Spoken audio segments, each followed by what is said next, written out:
So how was your weekend? My weekend was good.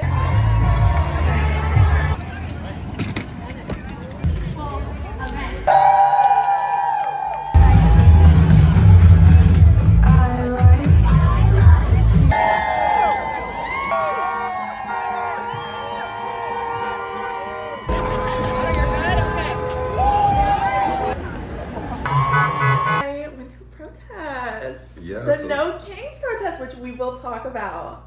How was your weekend? I took a trip to Minnesota, so it wasn't as thrilling. So tell me more about the protest, though. It was good. I actually brought my son. I know people are probably going to crucify me for that, but there was a family section. It was actually very peaceful. It was more so almost like a festival. It was so much fun. There was like music. There was obviously... I'm sure you guys have seen all the signs. Mm-hmm. All the signs were so funny. But there were speakers, and people were not, it was such an interesting protest because people weren't just protesting one thing. It was quite literally like an endless display of things that people are just fed up about. Oh, that's awesome. Well, like what? Besides the... So the obvious, the ICE, the deportations, everything going on with that. But then there's also the things going on in the Middle East. Yes, in Palestine, now Iran. It's literally, it won't stop. Every day it's something new. I can't... It just builds and builds. Yeah, it's literally like every single sign was something different. Right? But all valid, all valid. Well... let's start with the No Kings protesting. Yeah. So obviously majority of people came out in protest of the authoritarianism of, spending taxpayer money on a birthday party, essentially a flex of the army's power and to the president. And that was really just kind of giving like North Korea in a way. Yes, Russia, very Putin. Literally, yeah. And then, have you seen the videos of it? Yes, I saw that. I have a couple statistics as well. Yes, just share the facts, because... that there were 6,600 troops, 150 military vehicles, tanks, jets, robot dogs even. That's interesting. It says it cost roughly $45 million, probably a little less. But 60% of America did oppose this, which is resounding, I think. And 70% of veterans disapproved. And you said there was a ton of veterans there. There were a ton of elderly people, at veterans, the protest. Yes, I was like, okay.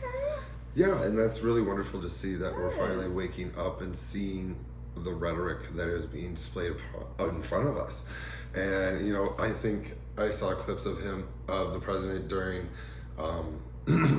the parade itself, and he was falling asleep until and then the wheels of the tanks were squeaking, and there was no one there. They said there was maybe 200,000 people, but I don't believe that. They said that, but then other people were saying there had to have been 10 to 20,000. That was probably more likely, as ones they love to exaggerate.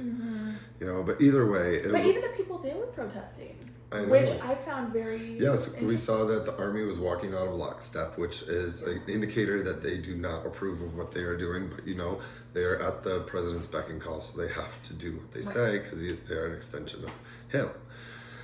But I do really like seeing people waking up to the sense that it's not okay to flex power, and it's not okay to be selfish. It's not okay to waste money.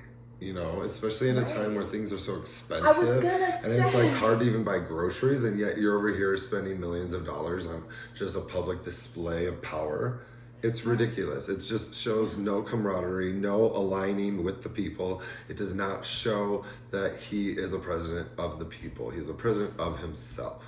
And that is really hard to see, and a lot of it stems from, honestly, it stems from a lot of things, but... I know, I'm where do you even begin? Oh, yeah, it's, and it's more than just politics, it's more than just left and right. I think that's very important because I don't want people to clam up and think that this is a personal attack or that we are just blindly following one side or the other. this is quite literally just a basic human rights thing. Exactly. It's just a humanitarian stance in which we want equal respect that we want for ourselves as for everyone. They deserve that. There's no special treatment for anyone. There's no undermining for certain people. I just don't understand that kind of mindset in which they can just walk all over a certain type of people but not another. But it really I think it says that they will walk over anybody. Well, that's what I was gonna. That's what. If they are gonna do that to someone else, what makes you think they would never do it to you? Like, Exactly. I just don't understand. You're just not now. You're next. Right. You're just a little bit down the line. That's all. And then once everyone else is gone and you're the last person left, then what? Then who's gonna fight for you? Exactly, and Right. that's why we have to fight for ourselves and come together. And I think that's what that No Kings protest really showed, is the millions of people that showed up around the country in like over 2,000 different cities. There's 4 to 6 million participants. Like New York City had 200,000 people, Philly had 100,000, Seattle even 60,000. Even Phoenix looked like it had a great turnout. Yes. And I went like at like 9 a.m. So I went at the start, and then I only stayed for probably like an hour and a half. Of course, it got so hot. So But quick, I'm sure by the end of the evening, there was like even more people. But even when I was there, it was packed. Exactly, and for all those protests, I think it was all predominantly peaceful except for that one shooting in Utah. And that was just, I didn't hear the extent of it, but it was one older man that, did you hear it all? I heard it when it initially happened, but there was still like conflicting stories, so I haven't looked back at it. So I don't want to comment anything that's wrong because that is like a But very one death out of devastating all thing. that, I think, is predominantly really good. I mean, Yes. I heard about people Yes. paying for others to protest and all this kind of stuff and cause ruckus, and it looks like none of that really occurred. So it No, sounds like people were like shooting down any type of, even just like, not even violence, anything that was remotely a little aggressive, people were just shooting it down. Like, it was Exactly. so peaceful. It shows what we're really willing to do and what we are doing, and I feel like we're being painted a different picture on the news or through our news sources or even by the president, like LA being on fire, or, you know what I mean? You can't trust what you hear. You have to trust what you find out yourself or that you show up for. Right. But what did this really symbolize, this protest, is like that we don't want an authoritarian monarchy. You know, we want a democracy that we voted for, and it's really unruling that and unsettling that he just takes it upon himself to create his own little monarchy. I know in a sense he cannot, but he is re-centralizing power and doing what he can to take what he can from us and give to himself, or to people that he decides is deserving. But it's so flippant in the sense that even the mass deportations, now that the farmers are griping about it, they're saying, oh, well, we're losing 70% of our workforce. He's like, oh, well, we can't have that. I can't believe he literally came out the week after and just came It's across so everything. gross. We have It's to so stand up for it. gross. It just clearly shows that he stands for himself and not for you. Not for any of us. Right. Really, the 1% of the 1%, they are getting benefited. And it's just so, I think the most depressing part about it is that so many hard working class people have fallen for it, and they're fighting each other versus fighting the real oppressor. Exactly. Yeah. And the more I've looked into it, the more I've felt that those people are the ones that just blindly trust. It's like, I get it. You come from a time frame or an area that people do blindly trust and you accept what is said to you, but we are not in that day and age. And that's We why have so people much like us information. exist, to Yes. blow out of the water all the things that aren't being like checked and balanced. So it gets really disheartening, you know, and very confusing. And I get that why they get so angry at us just for exposing it. It's like, you can be so reasonable, but they don't listen to reason, because That's it's like the a thing. blind judgment on, oh, I backed the wrong person, or I'm wrong, or no, I will never be wrong, or my person's never wrong because I am loyal. And it's these loyalists will never be wrong, no matter how much reason or fact you throw at them. That's really... I swear it's gotten to the point where it's just all ego now.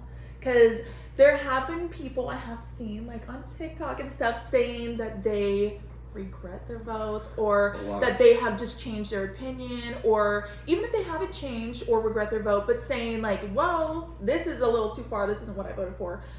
And I just want people to know it is never too late to change your mind. No. That is actually a form of intelligence, I think. So many people...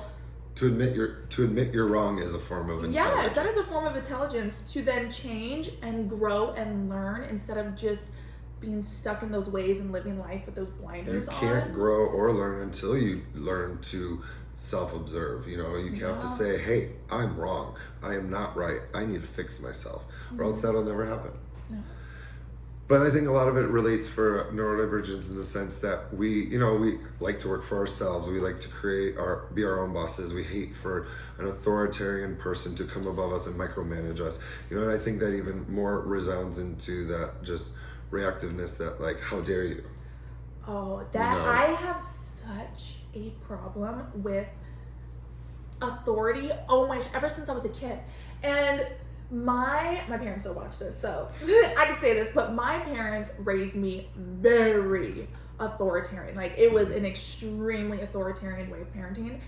And I just fought tooth and nail every day of my life. I hated it, and I still to this day do not do well. That's why I can't work like a 9 to 5, because I cannot be told what to do. I know it sounds so like bratty. No, but I can't do it either. Like, I literally can't. I'm like, I was wondering what was wrong with me, but I'm glad we're doing this to figure that out. No, like I don't want to ruffle feathers, but like any type of authoritarian jobs, like police officers, anything like that, I just immediately get defensive. And I'm like, I do whoa. too, because it's like, Hold what are you on. trying to do? Like, what are you trying You to think you're disrupt? better than me. And so I think that's why we are bringing this up in an ADHD podcast, because justice sensitivity is such a thing with neurodivergence. Very much such so. a thing. Yes, exactly. And leading into even the mass deportations and ICE. Like we discussed earlier, both sides of the ticket are responsible for doing these things. But we're condemning the act of it itself. The fact that these immigrants are needed to help our country survive. We need somebody out there to do the workforce, because there's people like you and I that are up here acting too privileged, like, I'm not gonna go pick anything. Like, they will do the hard needing jobs, and I'm very grateful that there are people that will do that, because otherwise civilization crumbles. They are the immigrants are the hardest, most respectful, hardest working respectful people. I don't say this to like kiss ass. Genuinely, I don't. Living around predominantly white people my entire life, I'm sorry, but like it gets to a point where you just see and hear things that are so disgusting. You do. And I think so many of us have just had enough, because people have gotten so comfortable behaving like that in public and saying things out loud. And they stay in their little bubble so they don't get challenged. Right. So then they're like, oh, I don't know what you mean. And I'm like, you do. There's no way you don't. But I get that in a sense that I come from the same kind of area, even from northern Michigan is predominantly black and white. And I grew up in a white bubble, and I didn't really see myself until I left Michigan, and I was like, oh. And I came back during COVID, and I was like, oh, this is where I'm from. It's very interesting that you had to get out of it to see it. But, these back to the mass deportations, it's just very disheartening that hardworking people are challenged to even exist. In our country, when they're the hardest working, they're paying their taxes, and these aren't just the ones that are the illegal how much they pay a year in taxes? Yes, Because that is a huge number. It was like over $1 billion in taxes a year. Let me look it up. It is a huge number, and I just want to put out on the table, churches have paid $0 a year in taxes. Just saying. Just saying. But we can go into that. That's a whole thing. Yeah. I'm not against God. I'm against organized religion. Yes. because it's a tool of control. Absolutely. I had it, but let's see. And I just want to also add, even if In they 2022 is 96.7 billion. So almost $100 billion 3 years ago. That's ridiculous. So that's what who's going to pay the rest of that? Us. But I also wanted to say and add that even if they weren't hardworking people, they are humans at the end of the day. I don't get how that's not clicking to people. Yes, and it's like, so funny they're that trying to jump all these hoops. These conservatives are so religious. I grew up Catholic. Right. I went all 13 years in Catholic school, and it's like the golden rule is the number one rule. Treat others as you want to be treated. But that's the first thing they love to forget. It's the first thing that doesn't exist. Like, oh, I'm going to treat you how I want to treat you, and you're not going to get a chance to treat me any which way because you're gone. And it's just so unnerving that people hide behind religion. That's why I don't like religion, because people hide behind it. And some of those are the worst people. You know, not all of them. I'm not generalizing, but there is a lot that are. You know, and they hide behind this. Mormon. So we both in all understand religions, not very, even a specific religion. strict, Every religion has yes. people like that. Oh, yes. Mm-hmm.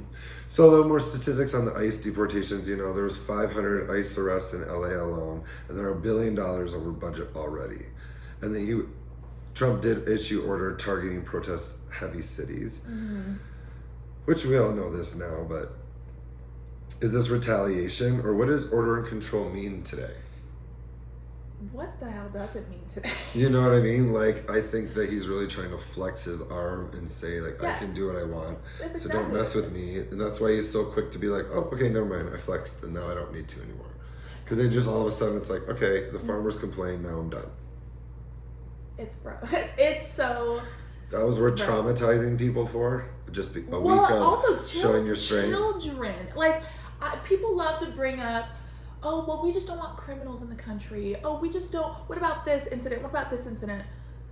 If we look up statistics and really go there, then we would have to confront that the number one killer in America is white, straight men. That's Like, I true. hate it. And that's just, those are just statistics and facts. Like, that's not me being like a crazy. Well, they're used to getting their way, and when they Aggressive. don't, they freak out. They get psychotic, and they control, or they're DL in some way or another. And when you find them out, or you're too comfortable, and you're a loose end, they will take care of you. That's everything you see out there. That's usually what it's linked to, is loose ends. And then, I know I just keep adding, but another adding. thing that really bothered me this weekend was, so during COVID, I went to a Save the Children march. That was a march for against human trafficking. Mm-hmm. That march was predominantly right-leaning people.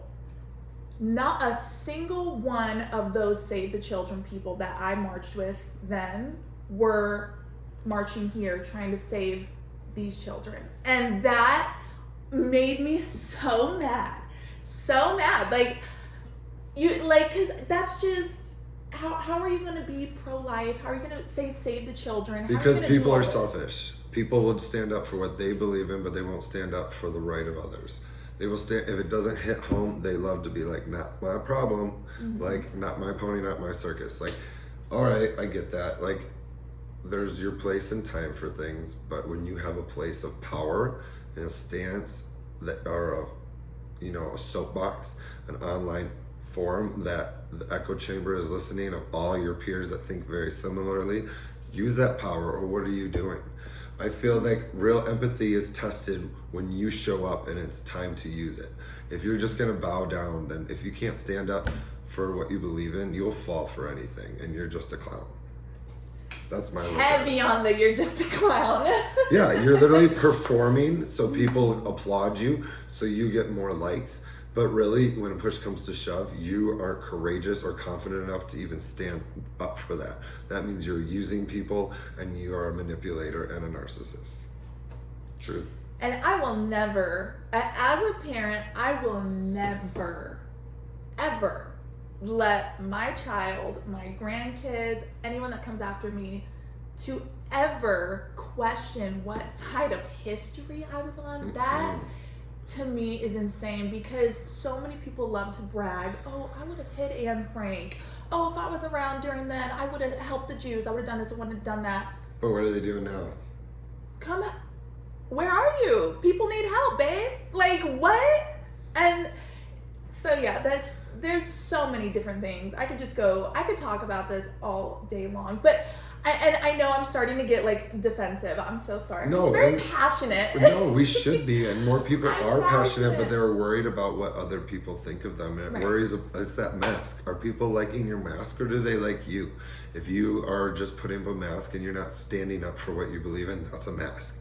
You are presenting. You are playing. You are performing. You are not authentic.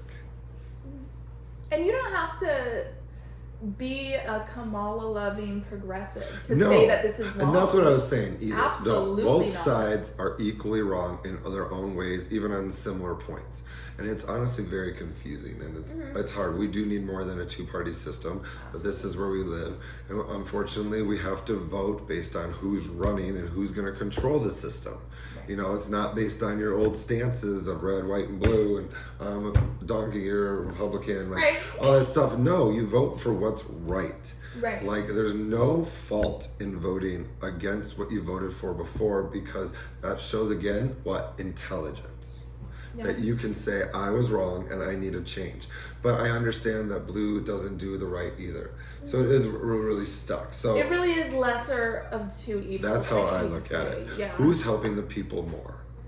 Because at the end of the day, everyone, like with politics, everyone should have their own main focus because all of our lives are different. But mine has always been human rights. That's like, and just basic humanitarian things. Yeah, environment, humans, people, pets, you know, animals. Like, I'm the same. It's like, take care of what we have. Right, and so naturally, cherish it, be grateful. That just makes sense. Yeah, and it's people are not grateful. They're so fucking greedy.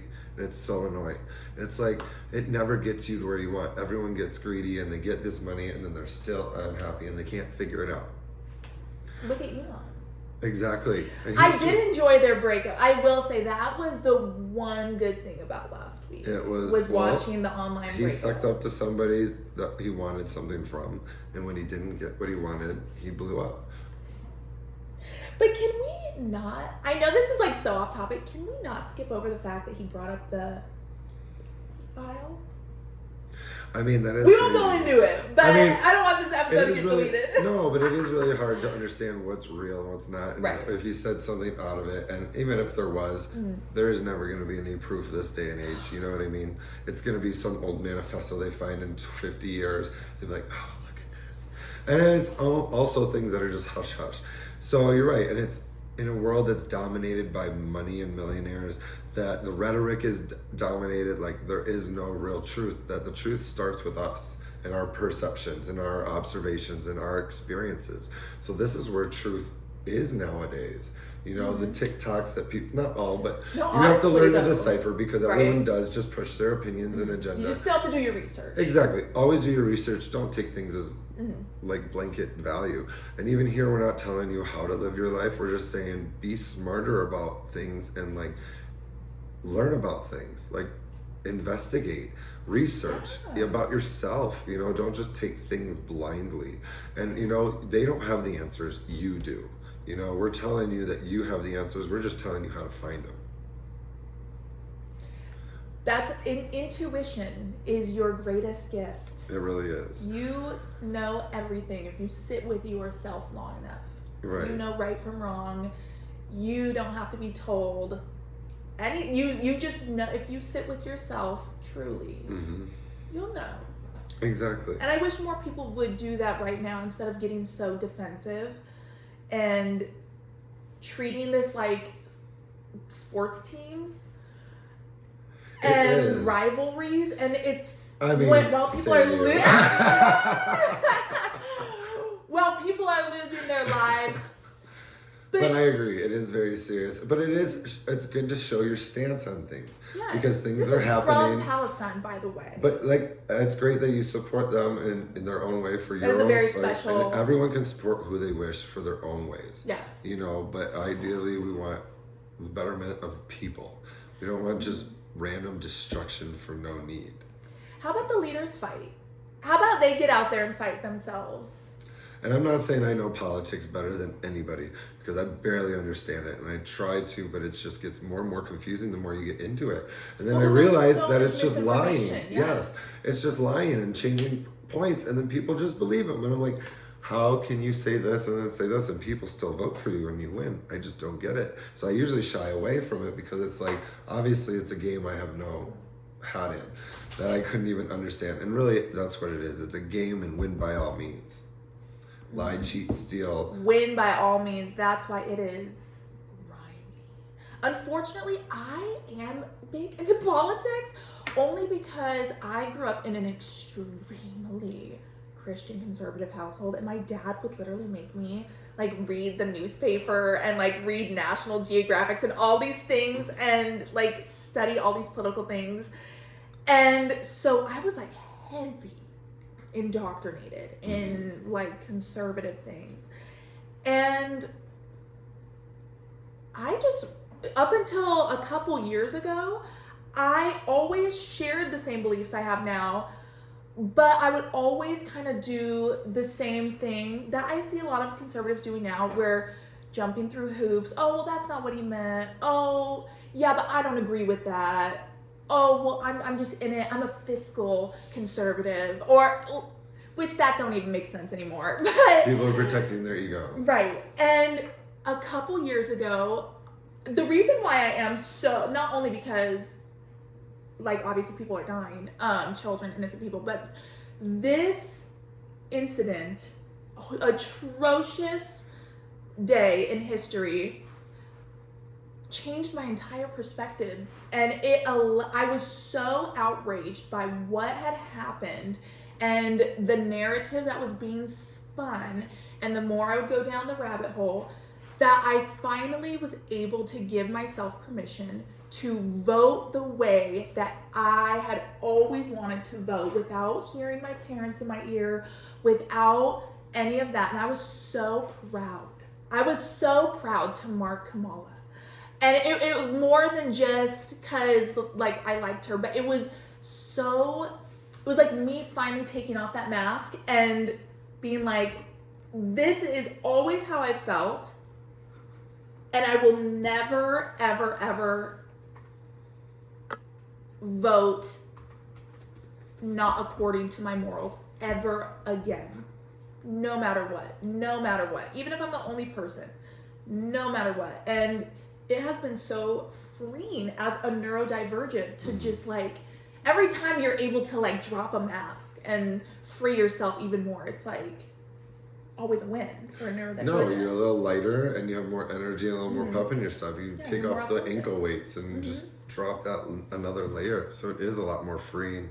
And you're just like, all right, now I have more energy, more motivation. That's draining me. Yes. And that's why I think there are so many things that were being discussed in the No Kings protest. And every single person was so passionate about every single thing that they were fighting for. And it was just so beautiful to see so many different people fighting for different things, but all coming together.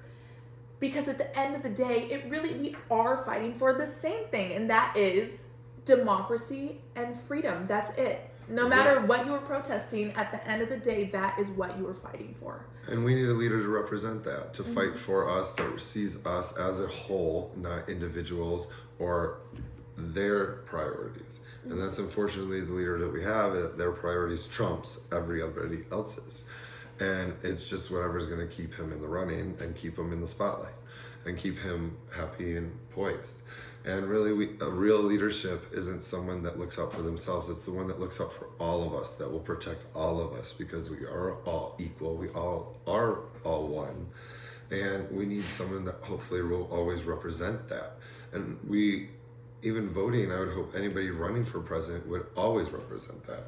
Well, yeah. You are the one person in America that should be representing all of America. In America, we are all immigrants. Unless you are Native American, we are, including you white people, including me white people, we are my all family's not been here immigrants. 100 years. Mm-hmm. Like my dad's side, they came over maybe within the last 100 years. Same with my mom's dad's side. Like, yeah. I think it's so funny how they are always the first people that usually are against immigration nowadays are usually the people that get most excited about those ancestry.com tests. Yeah, but it's also like, so they can see where they immigrated from, and I just find that so interesting. I'm like, oh, so you care about where you immigrated from, but suddenly everyone else that immigrated is a criminal. Well, that's like all the Latinos that are for Trump. Like, he's coming for you, he came for you, and now you woke up. And it's like this closed door policy. Like, I'll be like you so that the spotlight won't be on me. And I think that's what they think, and it's just a matter of time. It's just not now. You're just higher up on the list because you don't mean as much. But something will be taken away that you care for. Give it more time. It's only been 200 days, if that. You know and what it's I mean? something Or that 200 every days. single, there are literal children. I mean, we won't talk about like all the facts because we could go on and on and on. There are so many atrocious things and so many names that we should be saying out loud that have lost their lives, but there's just too many. We could go on all day, but we won't. But and now I forget where I was going with that. Oh, I was gonna say there's literal babies, children with cancer. Like I just for 1 second, if please for 1 second, if you could just put yourself in someone else's shoes and think of if that were your child. As a mother, I would do anything to provide safety for my son, even if that meant crossing illegal borders. And if you can't understand that, I guess I don't know where to go then. I don't know where to go from there. Because if you cannot understand why people are doing that, and you can't understand that the reason why a lot of their governments are so destabilized is because of the American government, then I don't know where we go from there, because I think that's just blatant racism at that point, and you can't reason with that. Can't reason with a lot of the things that they're doing. Mm-hmm. And there's still people that do. It's just sad. But you know what? I see people waking up, and I think this is a necessary evil, unfortunately, and it'll be better in the long run for it. If I were to guess, I think everything's gonna be better in the long run for it. Because he's not as destructive as he really is. He's just loud enough and wrong enough to say, what are we doing to wake everybody up? Just loud and musty, that's all. But and and it shows that like our empathy is our superpower. The fact that we can put ourselves in somebody else's shoes and to understand where they come from and not make it about us, not make it selfish, is such a strength. It is not a weakness, and people think it's a weakness that you care and understand where people come from. I don't get it. I think that's so that is the most attractive thing when I'm looking for a partner, is empathy. And it sounds so like, shouldn't everyone have empathy? Yeah, and it's really that. It's like you understand someone's pain and you do not make it about you. That is it. It sounds so simple, but it is so difficult for people, and I don't get it. And it's just they don't want to, and it's like, just care about something other than yourself. We see that with... It's so easy to care about you. Try something harder. Right. We see that with people, what they're doing and saying about the trans community, LGBTQ community. They're some of the strongest, most courageous people because they live their life out loud in perpetuity of being killed. They die in their 30s on average because of who they are, and they live their life to the fullest, and that doesn't stop them. That try to be like that. Like, if you're bashing a trans person for living their life a loser. Out loud, you are a loser. I'm sorry. That is such such loser behavior. Like, imagine, and Women that especially- are threatened by trans women because they're afraid they're gonna take all their men. What does that say about you? I was gonna say, honey, then you need to take a look at your man. Exactly. Take a look at yourself. Like, if you're threatened by a man who is a woman, that becomes a woman, you know what I mean? Like, you've been doing it longer. You should know how to do it better if you're threatened. But then that's the thing, girl, it just shows you who you are. Usually the dolls do it better. I have to say, the dolls, I have no chance against the dolls. They've been watching women their entire lives and everything they do. If he's gonna cheat on me with a doll, I just know I have no chance. You win, girl. That's an upgrade. Period. But it's so funny. It's like, and I don't understand why people have their qualms against people, and it's really just projection and insecurity. That's really weird, what it is. Because why do you care who someone is sleeping with behind closed doors? I'm sorry, but that sounds a little gay to me. It sounds a little gay to me. That's homophobia. Just like most of these things, like a lot of people are just insecure, and maybe they don't live that authentic life, so they have to bash on others that are authentic, because what triggers you in somebody else is something that you need to deal with. You know, if you're out here shining and this person has a problem with it, it's because you're flourishing in something they have a problem. They cannot. They've tried and they cannot get to where you are, so they hate on those people for being what they cannot be. 100%. That's why it's loser behavior. Because now we see you're that. just a We see that. We're like, you're not learning and growing and being better, because you can do everything you want to do. You just have to believe it. You just have to say, you have to give yourself permission. Say, yes, I'm going to do this because this is who I am and I love me. And who cares what everybody else does, because they just love the mask I've built for them. They don't love the real me. So why live that life of not being truly loved, that only being loved for a fictional character?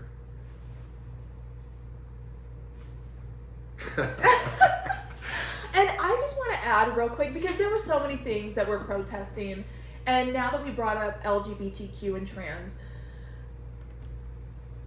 I have to say, and I always say this like during Pride Month on Instagram, but like I always joke and say like, oh, the gays raised me in adulthood. But honestly, jokes aside, I hung out with literally all gay men in my adult years, and they were the first group of people to ever make me feel like I could dress however I wanted, I could dance however I wanted, I could get as drunk as I wanted, I could have as fun as I wanted. And not worry about anything. And not worry. If anything, they're going to be right there cheering me on. Yes, girl. Protecting yes, queen. you from other guys. Yes.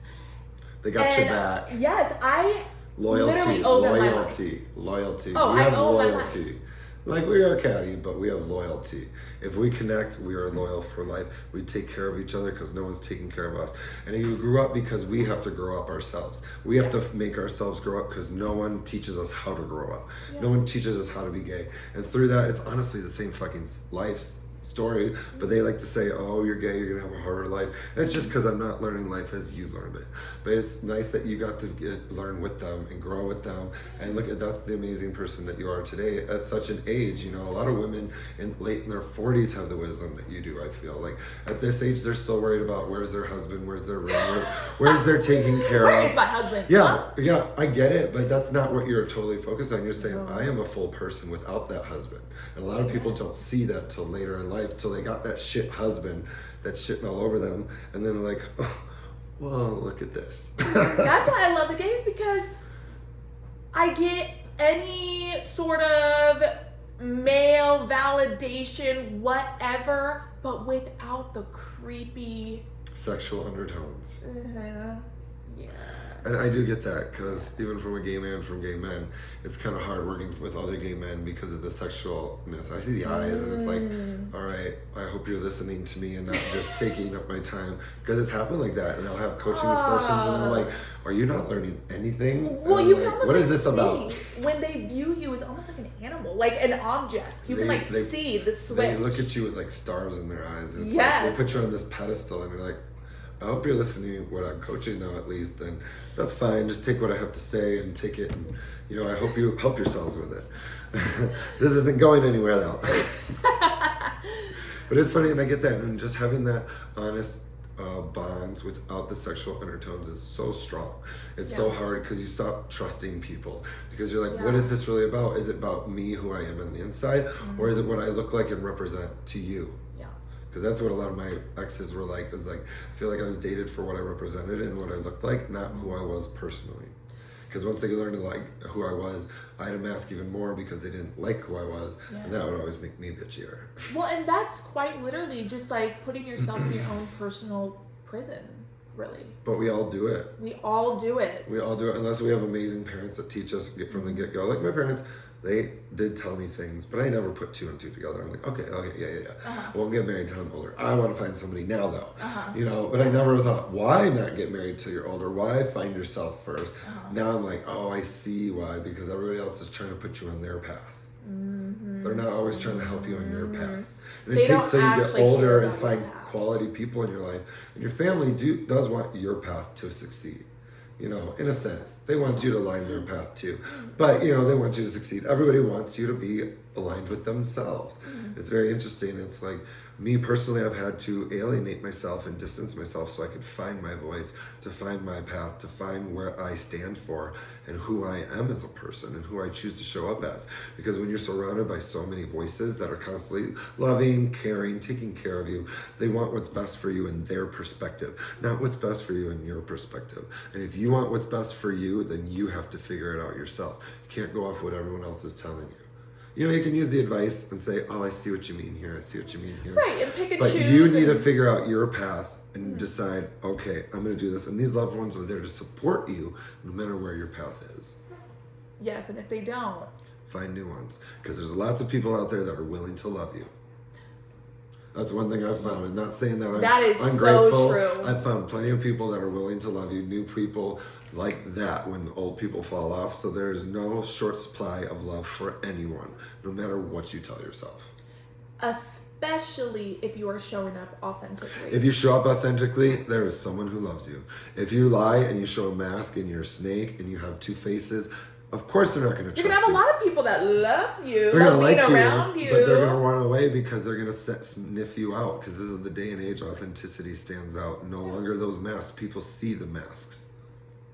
Yeah, and I think people have just gotten so tired and people over are doing it their own of work. The fakeness. They're over. That's why I think celebrity culture is kind of dying out. It really is. Because people are just over the fakeness. We just want realness. Like, share. We're not trying to be like everybody else. We're trying to be like ourselves. Share something that's real that I can relate to, and that is not like a commercial. My clothing line is coming out. Oh my god, Chloe, did you see? I'm so glad that it's slowly. Kudos for them for riding a wave at the right time. Their mom did it right. I get it. You go, Chris. But I just never stood for it. You know, they were their time and their space and they did it. And I'm always saying, get your own as long as no one else is getting walked on. And you did it. You know, but now is the day and age that I hope intellectual property and intellectual people and kindness and connectivity is what takes the foothold. And did we bring up Kanye? I don't even know what to say about that. So you can say what you like. I really don't know. It's up, it's down, it's left, it's side. I think a lot of it's theater, performance. I think he wants to stay relevant. He got dumped and he wants to stay relevant. And I think a lot of it could be natural, and it could be, you know, he's always been known to be on the spectrum. That's why he's such a fat lyricist. Like, he can just spit, like, his work is great. Him as a person is broken. You know, just like Michael Jackson. We appreciate the work. A lot of people didn't appreciate the person. And that's fine. You don't have to love the person for the art. The art is what they've produced and what's spoken through them. And that's what their perception and everything is created, not who they are behind closed doors, you know. And you don't have to love one and love the other. But with Kanye, I think that he's had a hard life. He's come up. He's made a name for himself. You know, his mama dying because of surgery that he paid for. That's hard. Being in that Kardashian family could not be easy. I'm sure a lot of things are a lot of fucked up, not like they think. You talk about Epstein files, like their names are all over that. So even hers, like, so right? I don't want to speak, but that's what I remember hearing, that they both went. So it's like, I'm sure even like Caitlin, you know, that was a fucking fuckery for her. Like, you can just see everybody that touches that family just doesn't get it. They come out worse for it. It's a you know, they are in it because they've sold their souls for it. You know, and that's fine. They love what they do, and they do what they do, and people love them for what they love, and that's fine. I just don't. And you see them. I'm just saying, we see you for who you really are and what you're doing. We see you, not Chris sending us a cease and desist. As long as she hand delivers it. Then I'll be like, okay. Made it.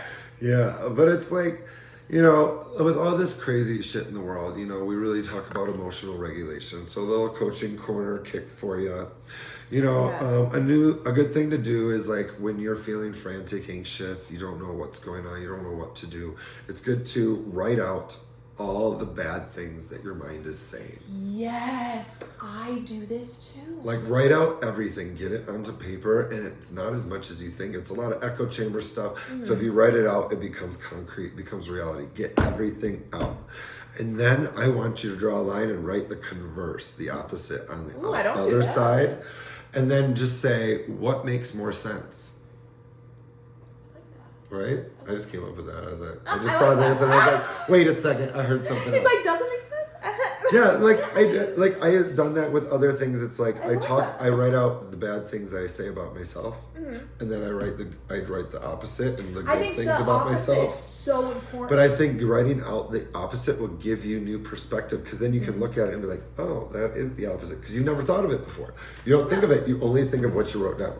So write down all those negative things that you're thinking about the world, and then write the opposite, and see where your conclusion comes to, your logic, and where you can. And a lot of it lies into where you can spend your energy and where you can't. You know, if you can't do anything about it, why are you worrying about it? Instead, why don't you put your energy into something you can do that may positively impact that? If you don't feel that anything you can do will positively impact something, your voice positively impacts. Your voice being around your neighborhood, around your community, the people that are watching you, they are watching you, and your voice means everything. So if you feel like you're nothing, your voice is always something. You never lose that. So many when it comes to revolutions and protests and any boycotts, anything like that, there are so many different forms of protest, forms of boycott, forms of revolution. It's not just being out on the streets holding a sign. I mean, we have parents that can't be out on the streets, that are at home teaching, having those hard conversations with their children. We have people having hard conversations with their parents that are, you know, maybe only watch certain news sources. I know, definitely our generation has those hard conversations with our parents, because all of our parents are the same way, and I will too. And unfortunately, I will shy away. Like, I'm not going to speak bad about my parents, but you know, we do see differently, and honestly, it's because we're very alike, and that's what it is. It's like we're the same person. I know, I'm my mom, and that's the one I have the hardest talking to, and I love her so much, and I want to be able to talk to her like one-on-one all the time, and I do. But at the same time, I have so much more I could be doing, and I know you're watching, Mom, so I do love you, and I do wish the best always, but I just want to come correct so I don't upset you, and I want to help you learn to come correct to me so I can hear you. Yeah, and that's respect on both sides. And a lot of times I will shut off and not connect because I don't know how to react, and I'd rather not blow up and cause a commotion and hurt her feelings, and just say, okay, I'll talk to you later, and then and then get my stuff right, and so I can come correct, so I'm not disrespectful to her being my mother, you know. Because once you say something, you can never unsay it. Yeah, and you can only apologize so much. You really have to turn it in action, and I'm trying to do that. You know, and it's really hard, and it's like, I want to come correct so she can come correct. But even if she doesn't, I know I did the right thing, and I didn't blow up at her for her just being her. And that's what, it's hard, you know. Us being neurodivergents, we are a lot of the time, especially the ADHD kind, the ADHD kind. We have these moments of passion and outbursts, and it all comes from passion and love. And we have to learn as recipients that's where it stems from. It's not an attack. They're not criticizing. They love us and just want us to be more like their perspective is. and that's their way of showing love. And us as recipients have to understand that is their way, us as recipients have to understand they're showing love. And us as neurodivergents have to understand that we can overload people. We need to come correct. I've had to be honest with myself about that. It's great to be respected, but we have to respect others. How can we be respected if we don't respect them? If we're not speaking the same language, how can we come at somebody? It's very caustic. Like, I am guilty at, like, my ADHD, like my autistic side gets overstimulated by people yelling or people saying things really loud or a lot. I'm just like, whoa, I heard you the first time, you didn't need to yell that at my ear, now I'm upset. But it's like, that saw me, it's like, Chris, you do that. You come quick, you come loud, you come fast, like, you talk really fast and passionate. Yeah, I get overstimulated with my thoughts, and sometimes I'll get so passionate and worked up, I have so much to say, that I sound almost like aggressive when I really don't mean it like that. Like, I truly am just passionate. No, same. I feel aggressive. I'm like, whoa, and I need to get it all out so I don't forget. Yes. But it's we have to catch ourselves when we're getting passionate and say, all right, let's make this concise and bullet points and get it out, and then go do something to take care of this excess energy. Because it is not our loved one's job to be our punching bag. It is not our friend's job. It's not our family's job to be our punching bag. They do not need to tolerate us. Yes, tolerate the respect, but at the same time, we have to watch how we come as so do they. It's always it's just boundaries. It's both boundaries. But it's like, we can be too much to some, and you should I do preach, find people that more accept you as you are. But when it comes to family and when people are blood, you have to come correct because they want to be in your life and you want to be in theirs, really. And it's literally just it's a miscommunication. And we need to learn to translate our thoughts better into what they understand, and they need to work that for us. And I think for neurotypicals, on the flip side of things, know that the majority of the time, it's not a direct attack. It's more so we're so overstimulated with emotions and passion, and we have so many thoughts and feelings that we're trying to get out, and it all just comes out, and sometimes it can be taken wrong. But I promise, we put so much thought into what we say and our opinions, and we just have so much to say that sometimes That's it just true. doesn't come out. We do the research before we even say it. We've been thinking and debating and talking about this for years. We've been playing devil's advocate with ourselves. Devil's advocate, like everything. We question everything. And now we're like, a loved one, we're like, oh my God, passion project. Oh yeah. And passion topic. I know, like my ex, like first thing ever, you would hate this, first thing every morning when I would wake up, I'd be like, and I would like immediately start info dumping on him. And he'd be like, babe, can you please give me like 20 minutes for me to wake up? I'd be like, okay, sorry. So I would have to recognize I need to reel it back. I'll have my little screen time in the morning and let him wake up. We're not together anymore, but I think the next relationship, I think I'll be better at that. No, I love that. And we all have to do that too, because it's so funny. I will say that I'm a total hypocrite about that. Like, I will wake up and start talking your ear off, but if you wake up and start talking my head off, I'm like, okay, too much. Okay, same. Because, if it was like opposites, I would be like, what are you doing? No. I get really tense. I'm like, okay. Oh, because nothing's funny. Ain't nothing funny once I'm over it and overstimulated. If I had caffeine and food, then I'm okay. Right. But it's then I want to hear. I want to know all the details. But I'll catch myself even this morning. I wake up and I start chatting. And I'm like, whoa, I'm going a mile a minute. I need to calm it down. And they just woke up. Like, chill. So I think it is important to recognize that we do want to be tolerant, but we also have to recognize that it's not everyone's job to be just 100% tolerant no matter what. Yeah, you want to make friends, you have to speak each other's language. You have to meet midway. It's just like a relationship, Yeah, they have to accept you as your authentic self, and that's the person you want to find. But at the same time, we have decorum. We have ways of society because of how we do interact. People do get overloaded. So it's like, especially that's my fault. Like, or my problem is like with other ADHD people and even coaching, like I can shut down because they overload me and I let them. And what I've had to practice is saying, okay, let's bullet point this. Let's try to take it one breath at a time. Like, let's tackle one thing at a time. Let's go in depth. And I try to organize their thoughts. And otherwise, because if I don't set those boundaries, it's too much dumping, and then I freak out, and then I'm a poor And then you coach can't be for it. you can't be the best coach. Exactly. And it's all knowing what works for you and stating those for the person across from you and coming up with an interaction that you guys both agree with, that you both are okay with, or like being observant. Like if you did too much and you see that they don't like that, adjust. But not everybody's the same. So you can find people that you can be overly explosive with that will feed right back into it. Right. And then there's Those are those the best people that will friendships. help ground you. And those grounding people do not want to be exploded upon, because they are the calm ones, and that's what you need to emulate at that time. You just be more observant and say, oh, this is how they are, so I'm going to match their energy. That's what we're great at. We're great at adapting. We can match that energy. We are chameleons. We've been masking every inch of our entire lives. So that's what you need to do, is learn how to adapt to a situation to overcome it. That's our superpower, to use it. It really Don't doubt is. it. Don't say, oh, this person won't accept me. No, use it to your advantage.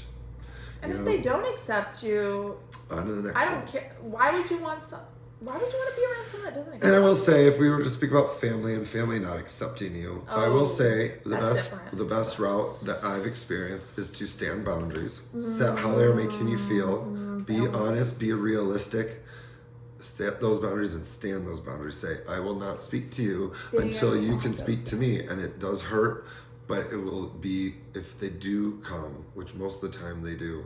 If they don't, that means they have something wrong with themselves that they're not willing to accept and they're not willing to observe. And that is their journey, not your fault. That is their projection on you.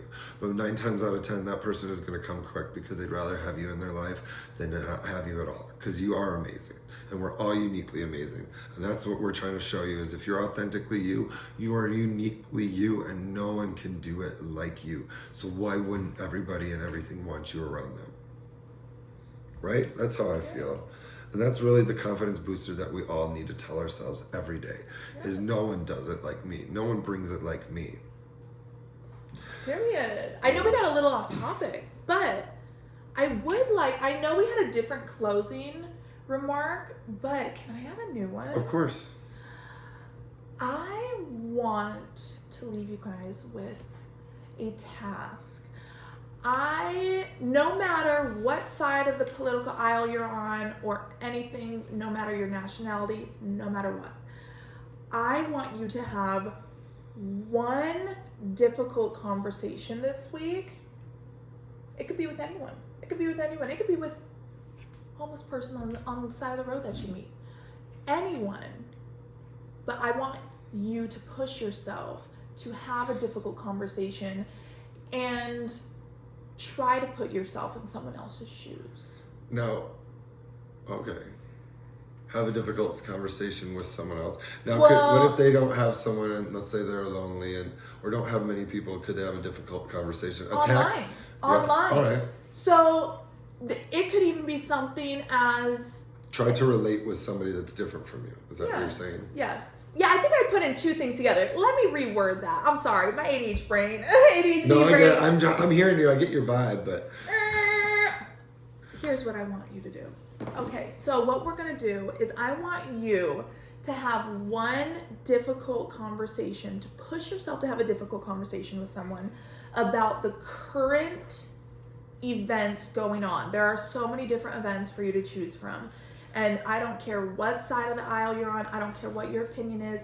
I want you to have a difficult conversation with someone that has an opposing There we opinion. go. But I want you to keep the conversation not an argument. Neutral.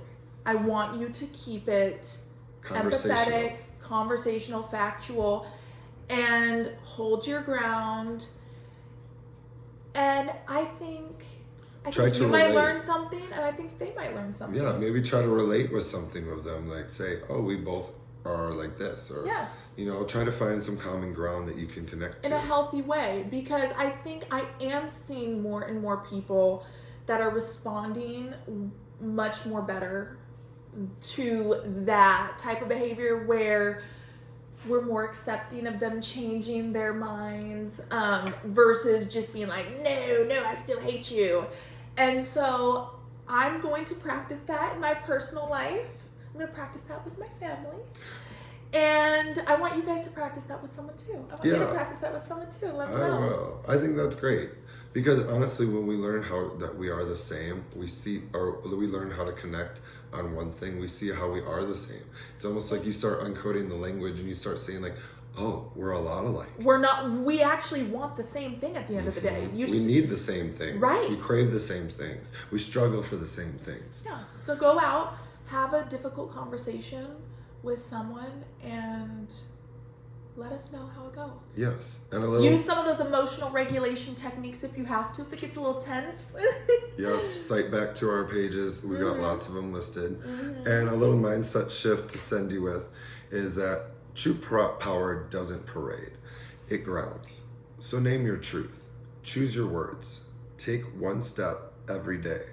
That's how we stay real, and that's how we stay unchained. I like that. And that's Unmasked and Unchained. I'm Chris. I'm Kaylee. Until next time, guys. Have a good one.